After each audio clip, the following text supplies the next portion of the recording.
I'm pretty sure she didn't like Ray's peen when he owed hundreds of thousands of dollars in taxes. I'm sure it didn't hit like that.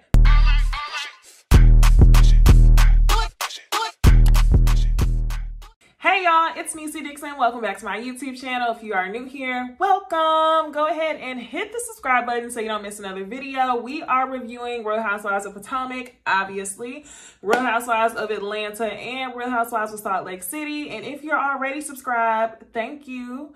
Go ahead and hit the notification bell so you know every time I post a new video. Right after this one, we will have Real Housewives of Atlanta, so you get a 2-for-1. Go ahead. Tonight, without further ado, we're going to get into Real Housewives of Potomac Reunion Part 2. All right, so y'all, Part 1, I don't know how I left out Part 1 without saying that was the greatest Part 1 reunion of all time.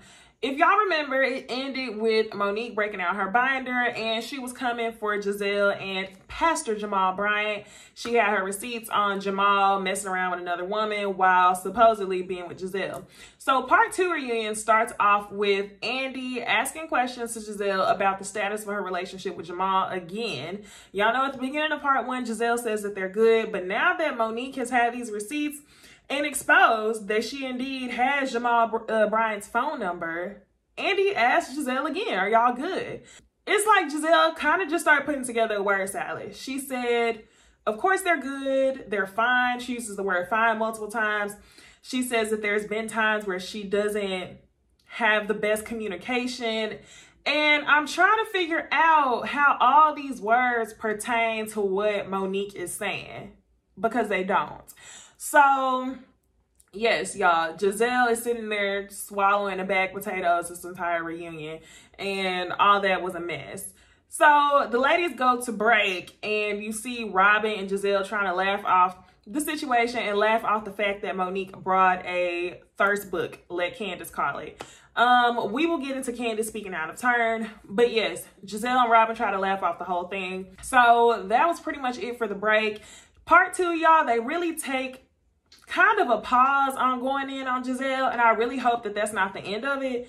Clearly, it's not the end of it, because whenever Big Chris comes on Part 3, we know that he's about to turn up on Gizelle. But yeah, Part 2 is really just a break from that. And then the next storyline that we jump into is Ashley and Michael Darby. Y'all, I swear this is the 4th or 5th season we have had the same conversation with Ashley. Like, I'm tired of talking about Michael. So, Michael's not there. He thought that the reunion was going to be the week before. He had a wedding to go to. Keep in mind, y'all, it's COVID and Michael's old, so why are you going to weddings? He wasn't going to be there regardless because they were going to call him out for, one, being too frisky and, you know, touching people inappropriately, especially since that clip started going viral. And for 2, he probably doesn't want to face all the foolishness that he displayed in that last episode at the holiday party. Y'all know when he was drunk and crazy and trying to go off on production and everything else. So whenever you have bad vibes with production, Michael, they will always have receipts on you. And that's one thing I've noticed throughout this whole franchise. Michael, you have inappropriately touched some people in production, allegedly. One really good example is tonight. They showed an old clip of season 1, and they're at Sharice's birthday party, and you can see Michael playfully touching a guy, production, on the butt. And you can tell they're trying to move out the way.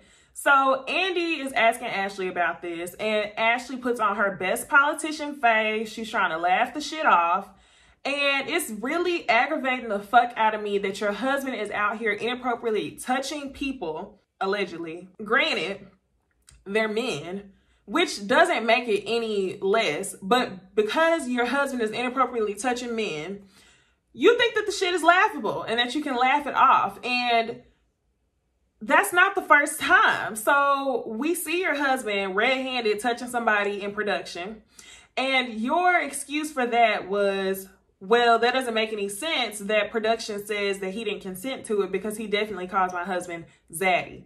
Ashley, I don't know if you know, but production calling Michael Darby Zaddy does not give Michael Darby permission to touch him. So yes, Michael Darby and Ashley Darby are putting these people in weird situations. And honestly, I hate to do the, well, what if game. But what if I'm giving a scenario? Because I'm not going to say, I'm not putting that out there. That didn't happen. So I'm just saying, let's make up this scenario, this fake scenario. What if Michael Darby was inappropriately touching female crew members? Do y'all think we would see Ashley and Michael Darby 5 seasons in? That doesn't change the fact that I think that Ashley is fun, but it's just really aggravating as fuck that you can sit here and laugh the shit off. Next, Andy is thinking what we're all thinking. I think he's tired of the politician talk, the runaround, the river of words that we all keep hearing from Ashley season after season in order to protect her man. So he says to her, you know, I really hate to ask you these questions because you're pregnant, but it seems like year after year, because that's what it is, you have to defend Michael. And Ashley says, well, I don't really see it as defending Michael, yada, yada, excuse. And then she starts to tell us, this is another one of those things where Ashley tries to distract. She must be working with like PR or some sort of publicist or something, because anytime Ashley is caught in some shit, she tries to make the audience believe that she is oversharing in order to redirect the view of what we're actually seeing on TV. For example, whenever Michael Darby got caught in the hotel room with the woman, she then at the winery tells the ladies information that she didn't have to share, that she and Michael sometimes have threesomes. But what does that have to do with your husband cheating on you? Nothing, okay? So example number 2 tonight. Ashley says that she is so calm about Michael being in the hotel room with the woman because, here she goes again, oversharing, trying to make it seem like she's telling us information that she really doesn't have to share.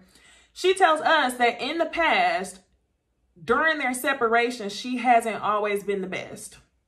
So that's her trying to make us think that in some shape or form, you know, she has gone out there and done her own thing too. So in turn, the audience is supposed to say, oh, well, shoot, y'all both out here in these streets. Like, oh, well, good for you, Ashley. You haven't been the best wife.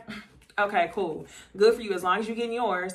But no, like, I beg to differ. I don't think the majority of America is that foolish. So it's really just aggravating as fuck. I mean, one thing to have your husband cheat. That's all you. If you like it, I love it. We love it. If you want to be with your man and he cheats and you secure the bag, fine.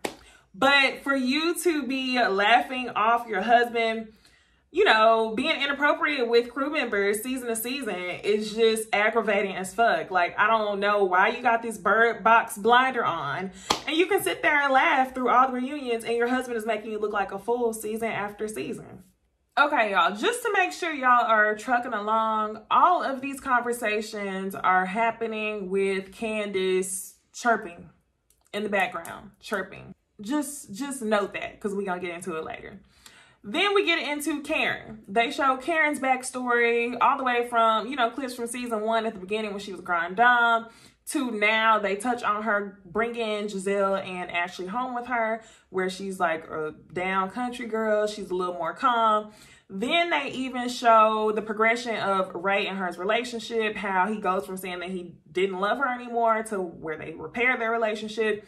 And then they show the scene of drunk Karen. Drunk man, sober thoughts is what they say. And Karen is talking to the ladies at the cabin about wanting her money back whenever her husband had the IRS troubles.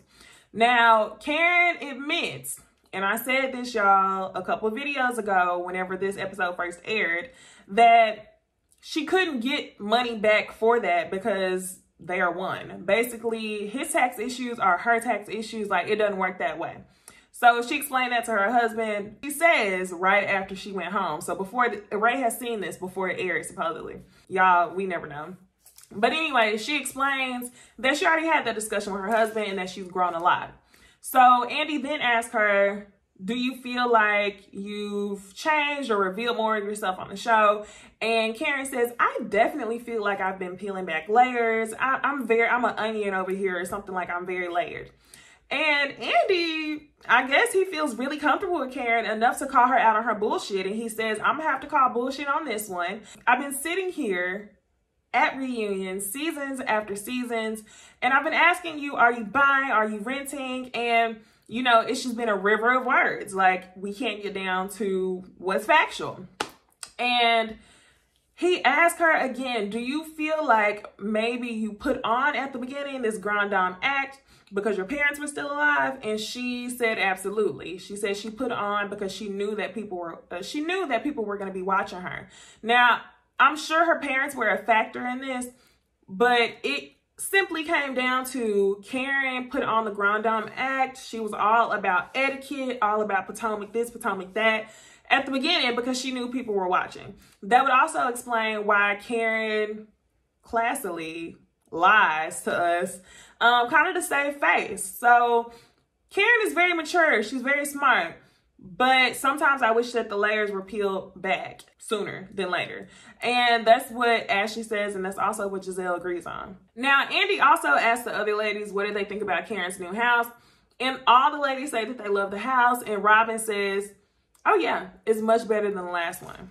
Now, Robyn, sit down, eat your food, okay? Wrong road, wrong road. You cannot come talking about somebody's house when we done seen you in that townhouse 4 seasons, okay? Much better than the last one. Either way it goes, either one of them houses Karen had would have ran circles around your house that's outside of Potomac. This is what I don't get about Robyn. Quit speaking out of turn, okay? You keep speaking up and trying to be heard like this is the end of the semester finale. Sit back. You had all season to come with a storyline. You never came with anything. You were Gizelle's co-signer and you didn't give us anything else. So why are you using this season or this finale to try to be relevant? And then Andy addresses Robyn, supposedly saying that Karen told her years ago, I don't know why the fuck she bringing this up, that she doesn't like Ray's peen. Now, I'm pretty sure she didn't like Ray's peen when he owed hundreds of thousands of dollars in taxes. I'm sure it didn't hit like that when he was taking money out of her account in order to pay for some stuff that he did. I'm sure it didn't hit like that. So it probably was not your business, Robyn, to bring some shit up years later. Karen is calm about the whole situation. And Karen says, you know, that's absolutely not true. That's disgusting. So, Karen, good job. I have a feeling that Karen is saving all of her reading energy tonight for Gizelle, because if you cut off the head, the body will follow. All right, y'all. And then the last part of this reunion was used to discuss Candiace and Monique, y'all. So they try to touch on T'Challa, you know, break the ice a little bit before they get into the fight. So they show T'Challa, and the whole time Candiace is still chirping because it wasn't real. Because T'Challa really didn't leave. Because it wasn't real. It's like, Candiace, you cannot win for losing. You can't win for losing. I can simply say that without y'all having any sort of caveat or any type of condition to what I'm saying. Candiace cannot win for losing. You continue to drop the ball. The ball could have been in your court at the beginning whenever Monique assaulted you. But you continued to talk. You continued to tweet. Then you showed up at this reunion and you continued to address Monique when Monique was not addressing you. Now, y'all are going to say, well, Candiace can say whatever she wants to say. But, Candiace, it would be in your best interest to not address Monique. Don't speak to Monique unless Andy addresses you. But even when the conversations had nothing to do with Candiace, she decided to speak. The conversations had to do with Gizelle. Candiace decided to speak. This is not your first season. Gizelle does not give a fuck about you.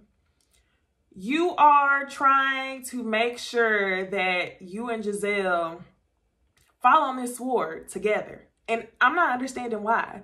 I think it's been very clear from the beginning that Gizelle had a huge motive in bringing this plot, allegedly, on the show. And the only beef that I'm understanding is that Candiace did not tell Monique that they were plotting against her. And that Candiace also did not tell Monique that Charisse was going to be at the event. And for that reason, this is why I can't get with Monique. Why is it that you try to play strategic? Mind fuckery is what Candiace called it, and that's exactly what it was. You try to play strategic. You kiki with Gizelle the whole season, knowing that Gizelle was the one bringing on the rumors. Little did you know, Gizelle was recording confessionals speaking on you and your husband and a supposed affair. So it's like, you try to play strategic, you put hands on Candiace, didn't make any sense to me at all. But Candiace still, her fault is not knowing when to shut up.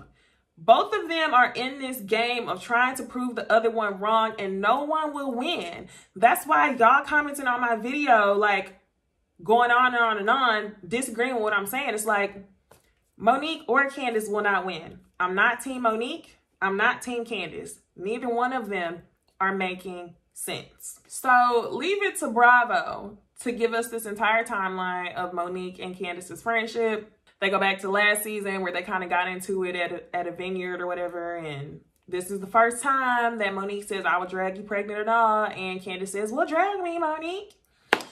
So they show us that. They show them making up. Then they show the series of events that happened this season. And honestly, I just couldn't understand what was going on because the beef that Monique had with Candiace was not filmed. It wasn't filmed. And that's what Andy said. So I'm pretty sure I watched Reunion. But Monique says that Charisse got in with her friend Gigi, or vice versa. Gigi got in with Charisse and wanted to spread the rumor that Monique was messing around with her trainer and that her youngest son, Chase, is not Chris's child. It's actually a love child. It's actually the trainer's child, is what her friend Gigi was trying to say. So her friend had also reached out to other people in the cast, and the only person who entertained the rumor was Charisse. So after Andy Cohen's baby shower last year, all the ladies had got together after, and they came up with an idea that, you know, this was something that they wanted to discuss on the show. So Karen immediately told Monique about it, which is what a real friend should do. You should tell her about it. Candiace did not tell her. So Monique felt some type of way about it. Now, Candiace, you are looking real sketch for that. But Andy asked a real good question. Well, how was Candiace supposed to know it was that serious when you were seen taking pictures with her, you know, not too long before? Monique's answer was that it was a RHOP picture. And really, the whole issue with this is Monique trying to play strategic, okay? Monique, why are you taking RHOP pictures with Charisse, and Charisse isn't even a part of the cast anymore? She wasn't even a part of the cast last season. So it was no reason for you to kiki with those ladies. You saw the benefit in being friends with the majority, and you wanted to use that to your benefit in order to punish Candiace. And I believe this goes back to the season before. Whenever y'all kissed and made up at the reunion, y'all still wasn't cool like that. Y'all still had it out for each other, which is why Monique strategically decided to get along with the other ladies, and which is also why Candiace saw no issue with being friends with Charisse. So it's all just a shit show. Both of them are annoying and aggravating as fuck. And yes, let's go ahead and get into the replay of the fight. Andy goes ahead and shows a replay of the fight. Candiace doesn't watch the entire time. Monique is very dry about the fight. Andy asked her a couple questions. So the first question is, who was the hand that pushed you at the beginning of the altercation? Monique says that it was Gizelle. Andy asks, Gizelle, was that you? And Gizelle says yes. She says it wasn't a fighting push. It was a stop it push. I agree. It probably was a stop it push, but it was in defense of Candiace. If somebody would have pushed me like that, I would have lost it too. That doesn't change the fact that I believe Monique had control of whether this fight went physical or not. The next question Andy asks is, what triggered you into getting physical with Candiace? And Monique's answer was, whenever Candiace went like this by my face. And all the ladies, Wendy, Robyn, Gizelle, they all say, no, that never happened. Production shows it. She went like this. Now, do I think that this is a fighting signal? No, it's not. But honestly, Candiace could have said, hey, and that would have triggered Monique. The next question he asked her, was there a glass thrown or something like that? They start talking about the glass being thrown, or why didn't she let go? And Monique says, well, I didn't let go because I seen a glass in her hand going left and right, and I'm not going to let you go until I feel like basically I'm safe. And I just think it's so funny that Monique is saying that she wasn't going to let Candiace go until she felt like she was safe, but she was the one who initiated the physical part. So production shows it again. Candiace did have a glass in her hand going left and right. Now, they never showed Candiace just throwing the glass directly at her and her getting her lip busted. They just showed Candiace doing this with her head down on the table. So production had receipts, and in all honesty, I feel like a little bit of what Monique is saying is true and a little bit of what Candiace is saying is true. Does that change the fact that this could have been prevented? No, it doesn't. Like, it's just stupid. So then Andy asked Candiace, why wasn't she able to watch the footage of the fight? Candiace is sitting there with her folded tissue. She's trying to muster up the courage to speak. And Monique is very much annoyed by all of it. Candiace explains that Monique had the ability to basically clean up the story. A lot of the perception a year ago was that Candiace threw a drink on Monique, and that's why they got physical. And Candiace is not lying about that, because I remember when the fight first came out, I 110% believed that Candiace had assaulted Monique with a drink. And I was like, okay, well, this makes perfect sense. And back then, Monique being my favorite housewife, I was like, she definitely wouldn't put hands on her unless she came for her first. So Candiace is a little bit right. Monique, you could have said that that wasn't the case. But then again, why would she, knowing that y'all were beefing? She wasn't going to clear your name.